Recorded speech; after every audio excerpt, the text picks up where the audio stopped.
30।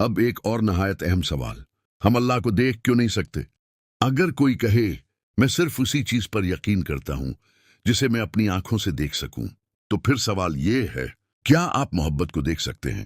کیا آپ عقل کو دیکھ سکتے ہیں؟ کیا آپ کشش ثقل کو دیکھ سکتے ہیں؟ کیا آپ بجلی کو دیکھتے ہیں؟ ہم ان چیزوں کو براہ راست نہیں دیکھتے، ہم ان کے اثرات دیکھتے ہیں۔ ہوا نظر نہیں آتی، لیکن درختوں کے ہلتے ہوئے پتے ہمیں بتاتے ہیں کہ ہوا موجود ہے۔ اسی طرح اللہ تعالی کو دنیا میں آنکھوں سے دیکھنا ممکن نہیں، لیکن اس کی نشانیاں ہر طرف موجود ہیں۔ کائنات، انسانی جسم، ڈی این اے، ضمیر، عقل، یہ سب ہمیں خالق کی طرف اشارہ کرتے ہیں۔ اسی لیے قرآن بار بار فرماتا ہے، ہم انہیں اپنی نشانیاں آفاق میں بھی دکھائیں گے اور ان کے اپنے نفسوں میں بھی، یہاں تک کہ ان پر واضح ہو جائے گا کہ یہی حق ہے۔ سورین فصلت میٹترین، ذرا اپنے دل کی دھڑکن پر غور کیجئے۔ آپ سوتے ہیں لیکن دل دھڑکتا رہتا ہے، آپ سانس لینا بھول جائیں پھر بھی آپ سانس لیتے رہتے ہیں۔ کروڑوں خلیات ہر لمحہ ایک منظم نظام کے تحت کام کر رہے ہیں۔ کسی فیکٹری میں اگر ایک مشین خودکار طریقے سے کام کرے تو ہم کہتے ہیں کہ کسی انجینئر نے اسے بنایا ہوگا، تو پھر انسانی جسم جو اس سے کہیں زیادہ پیچیدہ ہے، کیا وہ بغیر کسی عظیم خالق کے وجود میں آ سکتا ہے؟ سوچنے کی بات ہے۔ اب ہم اس سوال کی طرف آتے ہیں جو شاید سب سے زیادہ دلوں کو جھنجھوڑتا ہے، اگر اللہ موجود ہے تو پھر دنیا میں اتنا ظلم کیوں ہے؟ یہ سوال صرف ملحد ہی نہیں پوچھتے، بہت سے مسلمان بھی کبھی نہ کبھی یہ سوال اپنے دل میں محسوس کرتے ہیں۔ جب ایک معصوم بچہ کینسر میں مبتلا ہوتا ہے، جب زلزلے میں ہزاروں لوگ مر جاتے ہیں، جب کوئی شخص برسوں ظلم برداشت کرتا ہے، تو دل بے اختیار پوچھتا ہے، اگر اللہ رحمان اور رحیم ہے تو پھر ایسا کیوں ہونے دیتا ہے؟ یہ ایک آسان سوال نہیں، اور اسلام بھی اس کا کوئی سطحی جواب نہیں دیتا۔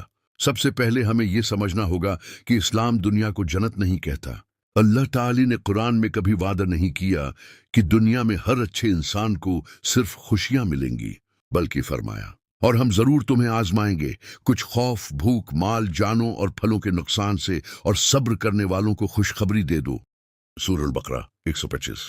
یعنی یہ دنیا امتحان ہے، انعام کی جگہ نہیں۔ سوچئے، اگر اس دنیا میں کبھی بیماری نہ ہوتی تو رحم اور خدمت کا جذبہ کیسے پیدا ہوتا؟ اگر کبھی غربت نہ ہوتی تو سخاوت اور صدقہ کیا معنی رکھتے؟ اگر کبھی ظلم نہ ہوتا تو انصاف کی قدر کیسے معلوم ہوتی؟ اگر انسان کو ہمیشہ ہر خواہش فوراً مل جاتی تو صبر، توکل اور اللہ پر بھروسہ کہاں رہ جاتا؟ یہ ہرگز نہیں کہ ہم تکلیف کو پسند کریں یا ظلم کو درست سمجھیں۔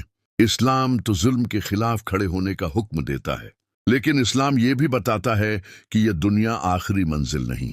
اگر صرف یہی زندگی ہوتی تو واقعی بہت سے سوالوں کا جواب نہ ملتا، لیکن اسلام کہتا ہے کہ ایک آخرت بھی ہے، جہاں ایک ایک آنسو کا حساب ہوگا، جہاں ایک ایک ظلم کا انصاف ہوگا، جہاں ایک معصوم بچے کے ہر درد کا بدلہ اللہ اپنی رحمت سے دے گا، جہاں کسی ظالم کو بغیر حساب کے نہیں چھوڑا جائے گا۔ اگر آخرت نہ ہو تو ہٹلر جیسے لوگ اور ایک نیک انسان کا انجام ایک جیسا ہو جائے، کیا یہ انصاف ہوگا؟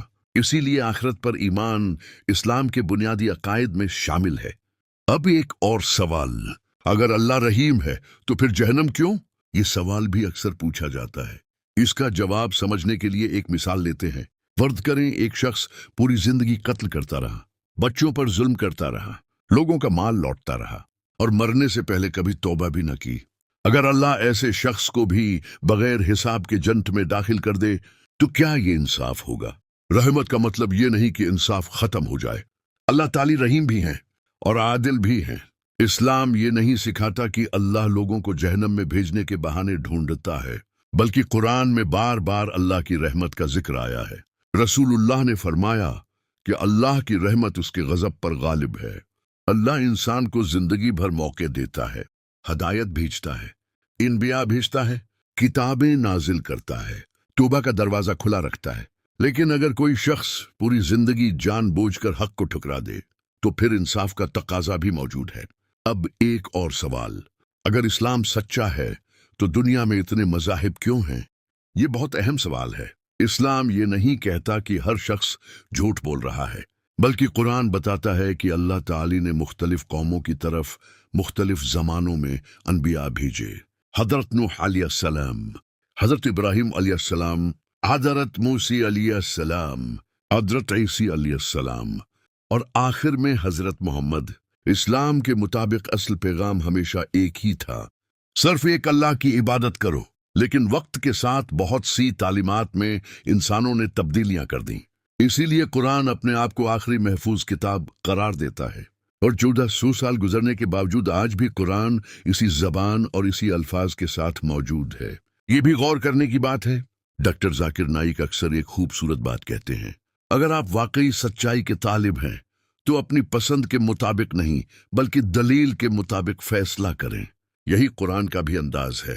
قرآن کبھی یہ نہیں کہتا کہ صرف اپنے آباء و اجداد کی اندھی تقلید کرو، بلکہ بار بار پوچھتا ہے، اگر تمہارے آباء و اجداد غلطی پر ہوں تب بھی کیا تم انہی کے پیچھے چلو گے؟ یعنی اسلام انسان کو سوچنے، تحقیق کرنے اور پھر فیصلہ کرنے کی دعوت دیتا ہے، اور یہی ایک سچے طالب حق کی نشانی ہے۔ اب ایک لمحے کے لیے اپنے دل سے ایک سوال کیجئے، اگر واقعی اللہ موجود ہے اور میں نے اپنی پوری زندگی صرف اس لیے اس کا انکار کیا کہ میں نے کبھی اس کے بارے میں غیر جانبداری سے تحقیق ہی نہیں کی، تو میرا نقصان کتنا بڑا ہوگا؟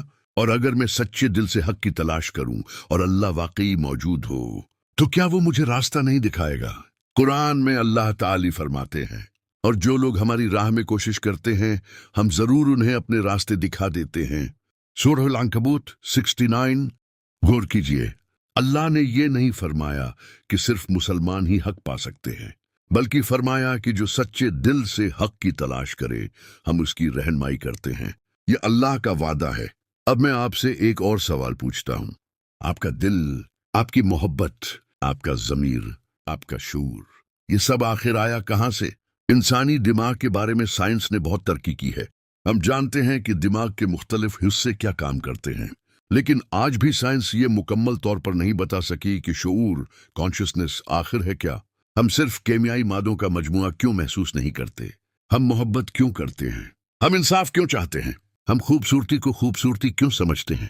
ہمیں سچ سن کر سکون اور جھوٹ سن کر بے چینی کیوں محسوس ہوتی ہے؟ اگر انسان صرف ایٹموں اور کیمیائی مادوں کا مجموعہ ہوتا تو پھر یہ اخلاق، محبت، قربانی اور ضمیر کہاں سے آتے؟ اسلام کہتا ہے کہ انسان صرف جسم نہیں، اس میں ایک روح بھی ہے جسے اللہ تعالی نے پیدا فرمایا۔ اسی لیے انسان صرف گوشت اور ہڈیوں کا ڈھانچہ نہیں بلکہ ایک اخلاقی اور روحانی وجود بھی ہے۔ ایک اور سوال جو اکثر پوچھا جاتا ہے، اگر خدا موجود ہے تو وہ خود کو سب پر ظاہر کیوں نہیں کر دیتا؟ سوچئے، اگر آسمان ہر روز کھل جائے، فرشتے ہر انسان کے سامنے اتر آئیں اور اللہ سب کو اپنی آنکھوں سے دکھا دے، تو پھر ایمان کا امتحان باقی کیا رہ جائے گا؟ پھر تو ہر شخص مجبوری میں مانے گا، اختیار سے نہیں۔ دنیا امتحان ہے۔ امتحان ہمیشہ غیب پر ایمان کا ہوتا ہے، نہ کہ سامنے موجود حقیقت کا۔ اگر امتحان کے دوران استاد خود آ کر ہر طالب علم کو سارے جواب بتا دے تو پھر امتحان کی کوئی حیثیت باقی نہیں رہتی۔ اسی لیے اللہ نے اپنی بے شمار نشانیاں کائنات، قرآن، فطرت اور انسان کے اندر رکھ دی ہیں، تاکہ جو سچے دل سے تلاش کرے وہ راستہ پالے۔ میرے عزیز بھائی یا میری محترم بہن، اگر آپ اس وقت یہ ویڈیو ایک ملحد کی حیثیت سے دیکھ رہے ہیں تو میں آپ سے صرف ایک درخواست کرتا ہوں۔ میں آپ سے یہ نہیں کہتا کہ میری بات مان لیجئے، میں صرف یہ کہتا ہوں کہ تعصب کو ایک طرف رکھ کر خود تحقیق کیجئے، قرآن کا ترجمہ پڑھیے، رسول اللہ کی سیرت پڑھیے، اسلام کے بارے میں اصل ذرائع سے جانیے۔ کسی مسلمان کی غلطی کو اسلام نہ سمجھیے، جس طرح کسی ڈاکٹر کی غلطی سے پوری میڈیکل سائنس غلط نہیں ہو جاتی، اسی طرح کسی مسلمان کے عمل سے اسلام کو نہ پرکھیے۔ اسلام کو محمد کے کردار سے جانیے، قرآن سے جانیے، پھر فیصلہ کیجیے۔ اور اگر آپ واقعی سچے دل سے حق کے طالب ہیں تو آج صرف ایک دعا کیجیے، اے اللہ، اگر تو واقعی موجود ہے اور اسلام ہی حق ہے تو میرے دل کو حق کی طرف ہدایت دے، میری ضد کو ختم کر دے اور مجھے سچ کو پہچاننے اور قبول کرنے کی توفیق عطا فرما۔ یقین جانیے، اللہ تعالی سچے دل سے مانگنے والے کو کبھی خالی نہیں لوٹاتے۔ آخر میں، اگر آپ مسلمان ہیں تو اپنے ایمان کی قدر کیجیے، اور اگر آپ ملحد ہیں یا آپ کے دل میں اللہ، اسلام یا قرآن کے بارے میں کوئی سوال، شک یا اعتراض موجود ہے تو ہم آپ کی عزت کرتے ہیں اور آپ کے سوال کو سننا چاہتے ہیں۔ آپ اپنا سوال کمنٹ میں ضرور لکھیے۔ انشاءاللہ ہم قرآن، صحیح احادیث، عقل اور مستند دلائل کی روشنی میں آپ کے ہر سوال کا جواب دینے کی پوری کوشش کریں گے۔ ہمارا مقصد کسی سے بحث جیتنا نہیں، بلکہ حق کو واضح کرنا اور مل کر سچائی کی تلاش کرنا ہے۔